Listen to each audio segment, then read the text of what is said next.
One of the things people really like to create in Illustrator is type following some type of path. Whether you have a path doing something like this, or you have a shape where you want to have text running alongside of it, or even a button. Let's go ahead and try two different methods here. The first will be to follow a simple path created with the pen tool.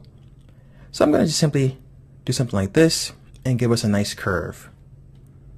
Then we're going to grab our type tool and hold it down to reveal the type on a path tool. Now we can click anywhere on this path, so I'll click right here. And you'll notice that no matter what color the path was or the artwork that you create, it will go away. Now we can enter some text. So I'll go ahead and type "we."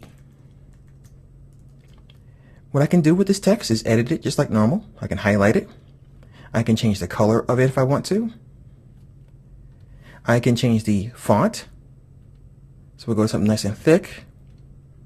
I can change the size because this text is still editable. Now, when I click on the selection tool, you'll notice that we have a couple of weird things that appear here. We have these brackets. Now, these brackets function in several different ways. The first bracket gives us the ability to click and then move the text along the path. So we have a nice little roller coaster effect here. So we can start here and gather your family and friends around, and we're going to do a roller coaster text. Clankety, clankety, clankety, clankety. Okay. I'm very easily bored, folks, so I have fun doing the most basic things. Now we also have another one of these guys here, and we can click on this one to move it on the other direction, as you can see here. And if we move our mouse up or down, we can put this text on the bottom of the path. We also have one over here. And this one allows us to change the end point of the letter. And you'll notice, by the way, that the letters turn red, and when we let go of the mouse, those are the letters we see. So I can go ahead and show the whole word, and I can take this one and do the same thing. So the letters start to disappear. And, like I said before, the one in the middle allows us to drag things and put them in the other direction. Now this is more easy to see if we create something that's inside of an oval. So I'm going to grab an ellipse.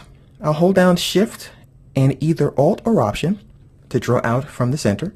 And like I said before, don't really worry about the color inside. Once we initialize this tool, it will go away. So boom. All right, so we're going to type Hunter for Emperor. And my nickname is Hunter, by the way, so this is me running for Emperor of the World.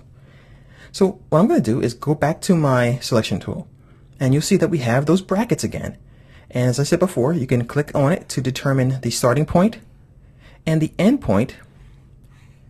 And you can also grab this one now, and you can click on it and drag it to the right to put your text inside of the circle. So if I click and move it down, I get it to the bottom. And if I click and move it up a little bit, I can go here. And I can really rotate this around. I'll let go of the mouse, and now we have the text inside of the shape, which is a very popular thing for people to do, for creating buttons and that kind of thing. So that is how you can use this tool to create some interesting effects.